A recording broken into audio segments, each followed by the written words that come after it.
Hello everyone and welcome back to my channel. So this is the third part of our ongoing lecture series on statistical mechanics. So basically this is the unit 1. तो इस particular part में हम लोग क्या discuss करेंगे, जैसे कि आपको पता है पार्ट 2 में हम लोगों ने case of a box divided into equal sized compartment के कंसेप्ट के बारे में डिस्कस किए थे एंड इसके रिलेटेड एक प्रॉब्लम मैंने आपको दिया था करने के लिए। देखिए आज इसका सल्यूशन हम लोग देखेंगे। क्वेश्चन एक बार फिर से देख लीजिए। A box is divided into 30 equal sized compartment. A ball is thrown into the box is equally likely to go any one of the compartment. ठीक है, इफ 10 बॉल्स आर थ्रोन तो हमें कैलकुलेट क्या करना है, probability for a particular compartment to contain only one ball, second में all the 10 balls and third में no ball at all. देखिए जैसे कि हमने प्रीवियसली पढ़ा था कि अगर आपका एक बॉक्स अगर एन इक्वल साइज्ड कंपार्टमेंट में डिवाइड होगा तो प्रोबेबिलिटी क्या हो जाएगा, a particle thrown into the box is equal probability रहेगा going to any one of the compartment out of the n compartment. ठीक है, सो उसका जो प्रोबेबिलिटी रहेगा, probability of particle going to any of the compartment, वो क्या हो जाएगा 1/n, यानी कि जितने भी हम लोगों ने कंपार्टमेंट में डिवाइड करेंगे प्रोबेबिलिटी क्या हो जाएगा 1/, उतना नंबर ऑफ कंपार्टमेंट आ जाएगा। ठीक है, तो यहाँ पे देखो पहले हम लोगों ने हमको ओनली वन बॉल के लिए कैलकुलेट करना है। Since when a ball is thrown into the box it has equal probability रहेगा of going to any one of the compartment. So probability of first ball going to a compartment क्या होगा 1/30. Similarly probability of second ball not going to the same compartment को जाने की उसकी संभावना, ना जाने की संभावना क्या होगा, 1 से हम लोगों को 1/30 माइनस करना पड़ेगा जो कि 29/30। ठीक है, सो फाइनली हमें निकालना है probability of 9 balls not going to the same compartment. तो क्या हो जाएगा, एक बॉल का 29/30, तो 9 बॉल का हो जाएगा 29/30 का पावर 9, क्योंकि हमें सिर्फ एक ही बॉल जाने के लिए पूछ रहा है, only one ball going to a particular compartment.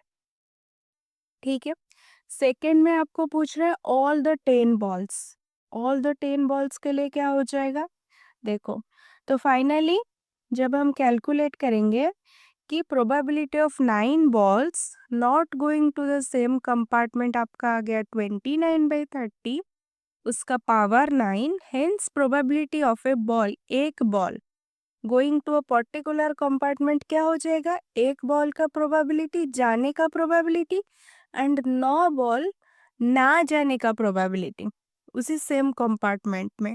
दोनों को आप लोग प्रोडक्ट करोगे तो आपको फाइनल प्रोबेबिलिटी मिल जाएगा एक बॉल के करस्पॉन्डिंग, वो भी सेम कंपार्टमेंट में। ठीक है, सो 1/30 इंटू 29/30 का पावर कितना हो जाएगा 9। सेकेंड देखो, probability of first ball going to a compartment 1/30, इस तरह से सेकेंड बॉल 1/30, उसका भी 1/30 रहेगा प्रोबेबिलिटी उसी सेम कंपार्टमेंट को जाने के लिए। सिमिलरली 10th बॉल जो 10वां बॉल होगा उसका भी सेम कंपार्टमेंट को जाने की प्रोबेबिलिटी क्या हो जाएगा 1/30।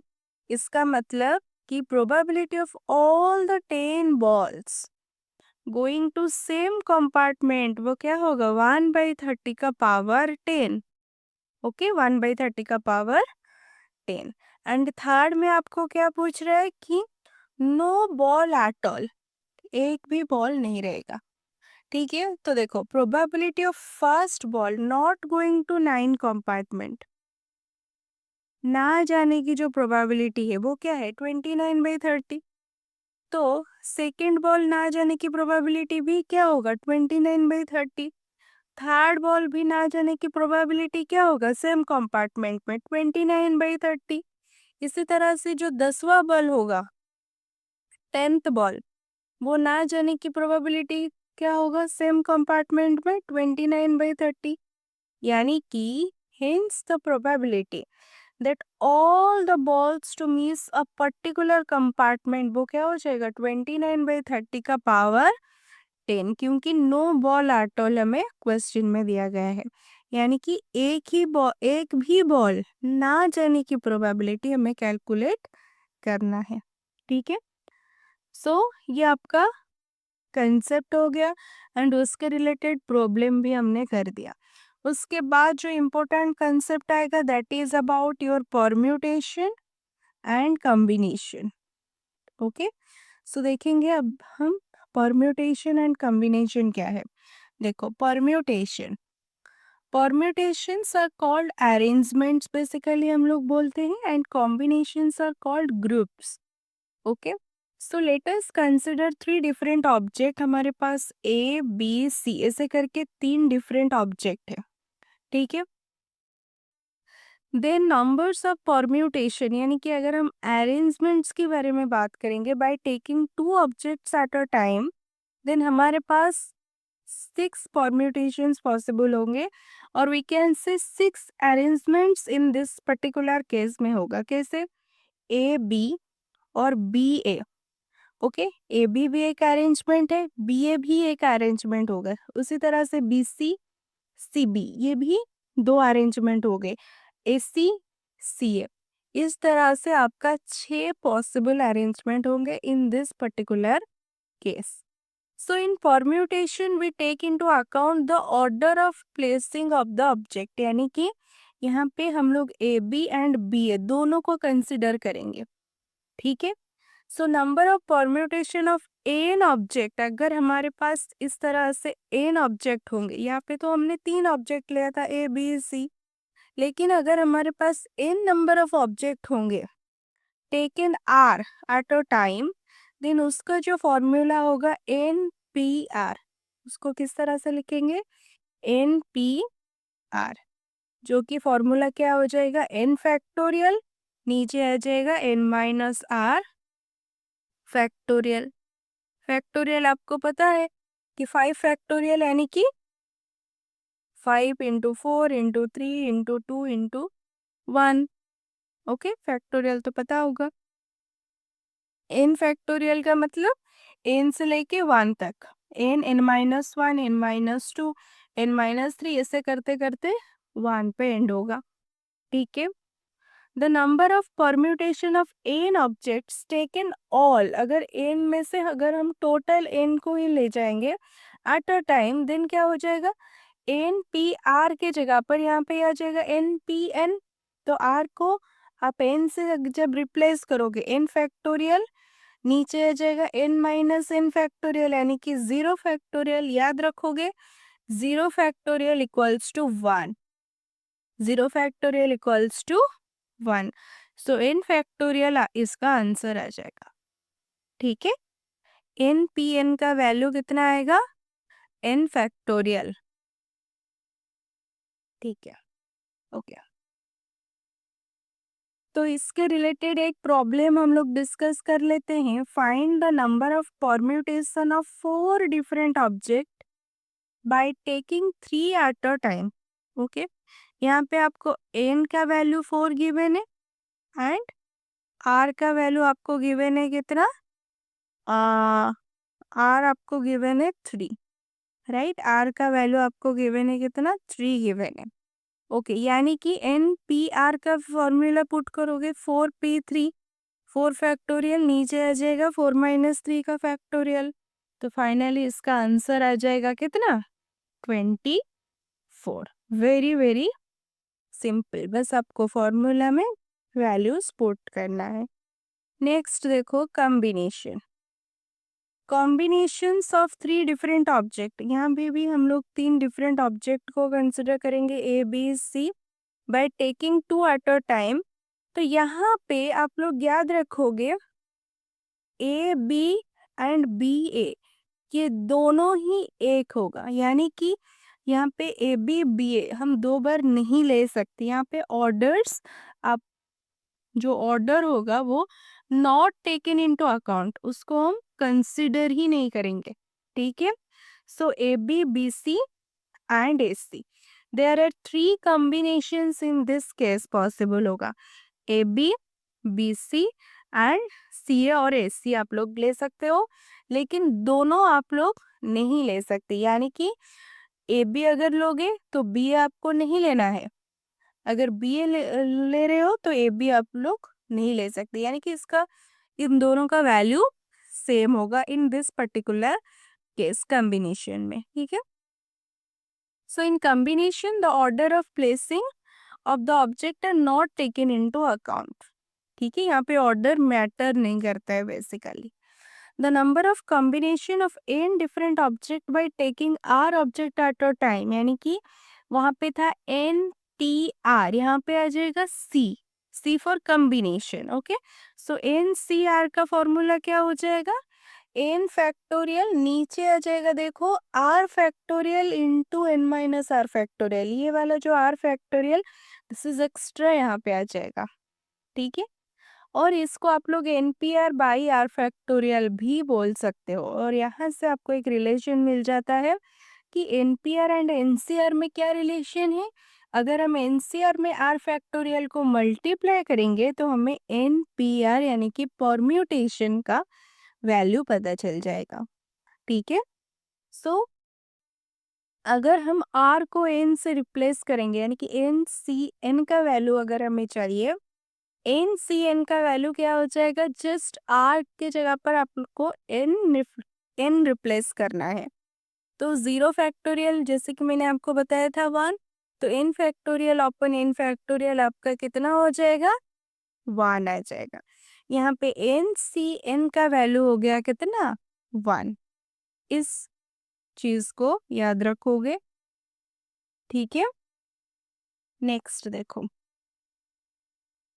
एक प्रॉब्लम डिस्कस कर लेते हैं इसके related, find the combinations of 4 different objects by taking 3 objects at a time, यानी कि यहाँ पे n का वैल्यू r और यहाँ पे जो r का वैल्यू आपको 3 गिवन है, यानी कि 4c3 वैल्यूज पुट करेंगे, 4 फैक्टोरियल नीचे आ जाएगा r factorial into n minus r factorial, यानी कि 3 फैक्टोरियल 4 माइनस 3 फैक्टोरियल, जो कि आंसर क्या हो जाएगा, 4 हो जाएगा, ठीक है, ओके। तो नेक्स्ट कंसेप्ट जो है बेसिकली स्टैटिस्टिक का ही कंसेप्ट है, ओके, कि distribution of 4 distinguishable particles in 2 compartment of equal size, हमारे पास कंपार्टमेंट कितना है, 2 कंपार्टमेंट है, लेकिन ये जो दोनों कंपार्टमेंट है इन दोनों कंपार्टमेंट का साइज बराबर है, एंड इन दोनों कंपार्टमेंट में हम लोग क्या करेंगे, हमारे पास 4 डिस्टिंग्विशेबल पार्टिकल है, यानी कि हम लोग उनको डिस्टिंग्विश कर सकते हैं ए बी सी डी, ठीक है, इनडिस्टिंग्विशेबल नहीं, अगर मैं आपको इनडिस्टिंग्विशेबल बोलूंगी तो वो ए, तो ये चारों एक ही तरह का होंगे, लेकिन डिस्टिंग्विशेबल मतलब हम उनको पहचान सकते हैं अलग अलग, ठीक है। तो उन चारों डिस्टिंग्विशेबल पार्टिकल्स का हम लोग डिस्ट्रीब्यूशन देखेंगे इन 2 कंपार्टमेंट ऑफ इक्वल साइज, ठीक है। तो देखो, और यहाँ से ही आपका माइक्रोस्टेट मैक्रोस्टेट का कंसेप्ट शुरू हो जाता है। सो कंसिडर 4 डिस्टिंग्विशेबल पार्टिकल, जैसे कि मैंने आपको बोला ए बी सी डी हम लोग कंसिडर करेंगे, let a box is divided into 2 compartment of equal size with the help of a partition. These 2 compartment are exactly alike and are marked as compartment 1 and compartment 2, ठीक है। दो एक box को हम लोग क्या करेंगे, 2 कंपार्टमेंट में डिवाइड करेंगे, और यहाँ पे लिखेंगे कंपार्टमेंट 1 और यहाँ पे लिखेंगे कंपार्टमेंट 2, एंड दोनों एक ही तरह के दिखेंगे, ट्विन्स आप लोग बोल सकते हो, अलाइक, सेम, बिल्कुल ही same, okay. Let this 4 particles are to be distributed in 2 compartment, particles अब इक्वल प्रोबेबिलिटी रहेगा of going to either of the compartment, यानी कि फर्स्ट कंपार्टमेंट में यानी कि प्रोबेबिलिटी जितना होगा 4 पार्टिकल का, सेकंड में यानी कि भी उतना प्रोबेबिलिटी रहेगा, यानी कि वो किसको ओबे करेंगे, law of equal priori probability. Okay, जिसका कंसेप्ट हमने पिछले पार्ट में ही डिस्कस किया था। Hence probability of a particle going to a compartment क्या हो जाएगा, 1/2, क्योंकि यहाँ पे कंपार्टमेंट ही 2 है, तो प्रोबेबिलिटी क्या हो जाएगा 1/n, 1/n यानी कि 1/2। ठीक है, जितना नंबर ऑफ कंपार्टमेंट वो नीचे आ जाएगा डिवाइड में। ठीक है, the total number of particle in 2 compartment must be equal to 4। The distribution of 4 particles in 2 compartment, उनका डिस्ट्रीब्यूशन किस तरह से रहेगा, देखो अगर इस तरह से रहेगा, this is the compartment 1 and this is compartment 2। अगर यहाँ पे 0 पार्टिकल यानी कि कुछ भी पार्टिकल नहीं है तो चार चार के 4 पार्टिकल सेकंड कंपार्टमेंट में होगा। अगर यहाँ पे 1 पार्टिकल है तो यहाँ पे 3 पार्टिकल होंगे। अगर यहाँ पे 2 है तो यहाँ पे भी 2 पार्टिकल रहेंगे।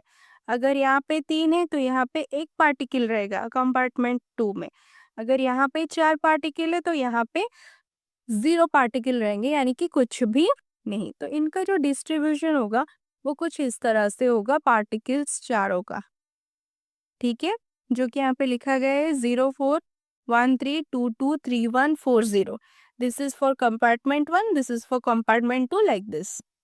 ठीक है, so these are known as macrostate, इसको याद रखोगे। ये जो डिस्ट्रीब्यूशन हुआ है इसको हम लोग क्या बोलेंगे, macrostates of distribution of particles of system, याद रखोगे। This is very very important concept. यहाँ से आपका मेन जो इम्पोर्टेंट कंसेप्ट शुरू होता है। तो मैक्रोस्टेट हमें इसको बोलते हैं, मैक्रोस्टेट यानी कि specification of number of particles in each compartment of a system is called macrostate, right.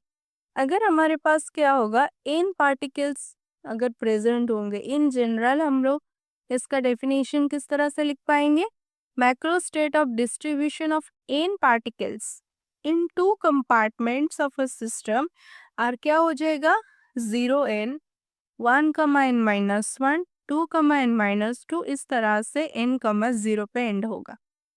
ठीक है, जो यहाँ पे हमने 4 पार्टिकल के लिए लिखा था और ये आपका आ गया n नंबर ऑफ पार्टिकल्स के लिए।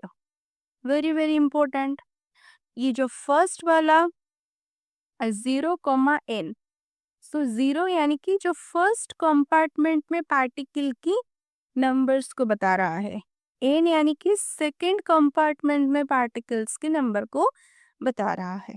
कंफ्यूज यहाँ पे नहीं होना है आपको।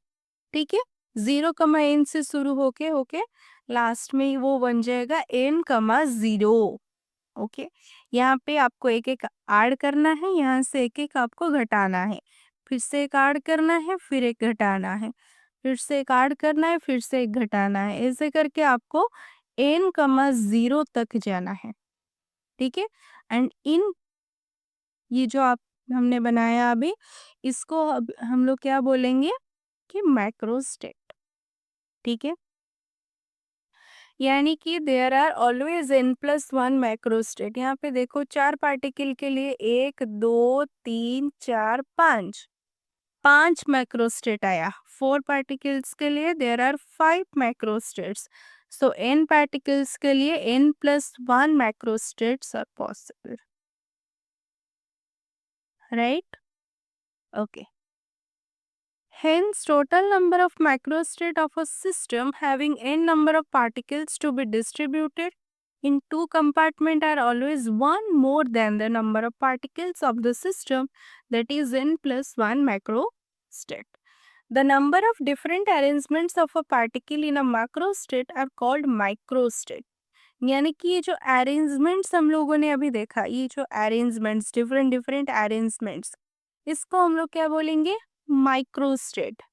यानी कि each distinct arrangement of a particle is known as microstate of the system. यानी कि ये एक particular microstate, this is a particular microstate, this is a particular microstate, but the combination is the macrostate. Each arrangement is a microstate. the combination is macrostate, right?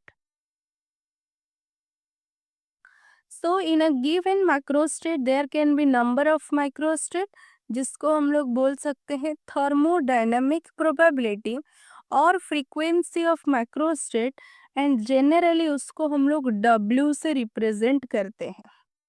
किससे represent करते हैं? W से। So the various arrangements in which four particles may be distributed in two compartments are given in a, यहाँ पे आप लोग देख सकते हो हमारे पास 4 पार्टिकल्स थे A B C D। देखो यहाँ पे हम लोग मैक्रोस्टेट्स लिखेंगे इस पर्टिकुलर कॉलम में। यहाँ पे माइक्रोस्टेट कंपार्टमेंट 1 एंड कंपार्टमेंट 2 के करेस्पॉन्डिंग लिखा जाएगा अरेंजमेंट्स को। फ्रीक्वेंसी यानी कि जो W में हम लोग रिप्रेजेंट करेंगे, और उसका अदर नेम यहाँ पे ऑलरेडी मेंशन है थर्मोडायनामिक प्रोबेबिलिटी। एंड थर्ड में लास्ट कॉलम में हम लोग प्रोबेबिलिटी लिखेंगे। ओके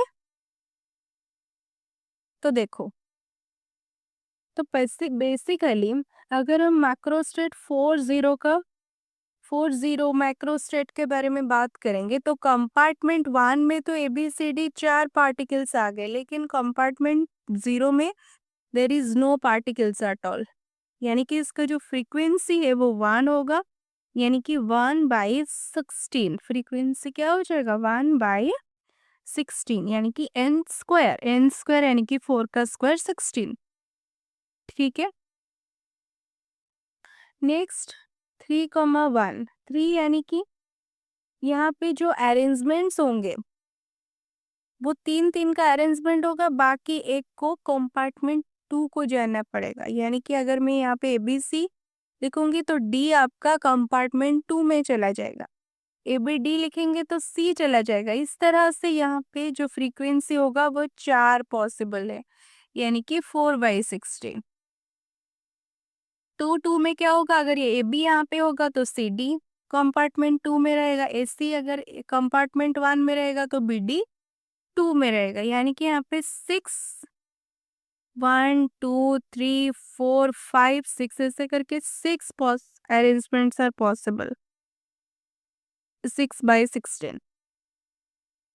1,4 में यानी कि कंपार्टमेंट 1 में एक एक पार्टिकल रहेगा, बाकी का जो 3 है वो कंपार्टमेंट 2 में रहेगा। तो यहाँ पे भी 4 अरेंजमेंट पॉसिबल है 4/16। ठीक है, तो ये आपका हो गया 5 जो हमने मैक्रोस्टेट देखा था उसके कॉरेस्पॉन्डिंग पूरा टेबल। ठीक है, okay so let us calculate probability of microstate. अगर हम प्रोबेबिलिटी यहाँ पे कैलकुलेट करेंगे, देखो according to the principle of equal priori probability the probability of a particle going to any compartment क्या होगा? अगर हमारे पास 2 कंपार्टमेंट होगा तो फॉर्मूला क्या कहता है? 1/n। अगर n कंपार्टमेंट होंगे तो यहाँ पे 2 कंपार्टमेंट है तो यहाँ पे क्या हो जाएगा? 1/2 हो जाएगा। तो प्रोबेबिलिटी ऑफ अगर ए पार्टिकल जाने की कंपार्टमेंट 1 को जाने की प्रोबेबिलिटी 1/2, बी पार्टिकल कंपार्टमेंट 1 को जाने की प्रोबेबिलिटी 1/2, सी पार्टिकल कंपार्टमेंट 1 को जाने की प्रोबेबिलिटी 1/2, डी पार्टिकल कंपार्टमेंट 1 को जाने की प्रोबेबिलिटी 1/2। ठीक है, यानी कि अगर हम probability of all 4 particle ABCD इन चारों की प्रोबेबिलिटी अगर हम कैलकुलेट करेंगे गोइंग टू कंपार्टमेंट 1 को जाने की प्रोबेबिलिटी, तो वो क्या हो जाएगा? इन चारों को आप लोग मल्टीप्लाई करोगे according to law of multiplication, तो क्या हो जाएगा? 1/2 इंटू 1/2 इंटू 1/2 इंटू 1/2, यानी कि 1/2 का पावर 4 जो कि 1/16, जो कि यहाँ पे ऑलरेडी हमने लिखा है। तो 1/16 किस तरह से आया उसका एक्सप्लेनेशन यहाँ पे आपको गिवन है। ठीक है, आई होप इसमें किसी को भी कुछ डाउट नहीं होगा। सिमिलरली अगर हम सेकेंड माइक्रोस्टेट के कॉरेस्पॉन्डिंग प्रोबेबिलिटी कैलकुलेट करेंगे तो वो 1/2 का क्यूब और यहाँ पे 1/2 करके ये 1/16 आ गया। देखो यहाँ पे 1/16 है। इस पर्टिकुलर के केस के बारे में हम लोग डिस्कस करेंगे। यहाँ पे इसका जो प्रोबेबिलिटी होगा 1/16, इसका भी क्या होगा 1/16, इसका भी 1/16, इसका भी 1/16। लास्ट को चारों का क्या हो जाएगा 4/16। ठीक है कि नहीं? देखो तो probability of microstate A B comma C D, A B का होगा 1/2 का स्क्वायर, यहाँ पे सी डी का 1/2 का स्क्वायर 1/16। सिमिलरली इसका भी 1/16 एंड इसका भी 1/16। यानी कि probability of each microstate of the system, each का हमने देखा 1/16 है कि नहीं? So probability of a microstate की प्रोबेबिलिटी, उसका फॉर्मूला क्या होगा कि number of microstate in it divided by total number of microstate. यानी कि आप लोग बोल सकते हो फ्रीक्वेंसी, फ्रीक्वेंसी यानी कि W divided by total number of microstate, total number of microstate यानी कि इन, जो कि नीचे आपका लिखा गया है 16। ठीक है, तो प्रोबेबिलिटी ऑफ माइक्रोस्टेट अगर हम 0,4 का डिस्कस करेंगे तो बेसिकली यहाँ पे आ रहा है क्या W/N। तो ये आपका W/N का वैल्यू है 1/16। यहाँ पे भी देखो n का वैल्यू तो हर केस में क्या होगा 16 ही रहेगा। ठीक है, तो यहाँ पे W का वैल्यू कितना है 4, तो 4/16। यहाँ पे W का वैल्यू क्या है 6, तो 6/16। यहाँ पे W का वैल्यू कितना है 4, तो 4/16। यहाँ पे W का वैल्यू 1, तो 1/16।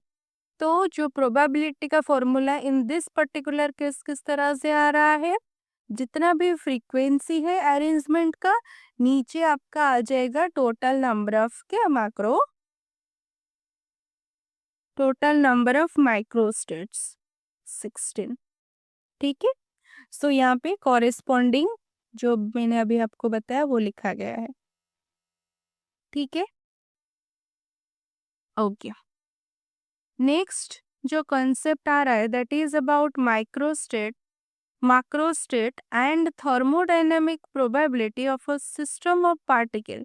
अगर हमारे पास क्या है कि सिस्टम ऑफ पार्टिकल्स है तो उसके कॉरेस्पॉन्डिंग, तो ये जो कॉन्सेप्ट है इसको हम नेक्स्ट पार्ट में डिस्कस करेंगे। ओके, तो आज तक या आज के लिए यहाँ तक हम लोग डिस्कस करते हैं, और आगे की पार्ट्स में हम लोग डिस्कस करेंगे इसके जो जनरल पार्ट्स है। अगर हमारे पास सिस्टम ऑफ पार्टिकल्स है तो उसके corresponding microstate, microstate and thermodynamic probability को हम लोग किस तरह से कैलकुलेट करेंगे। Okay, so this is all for today. Thank you.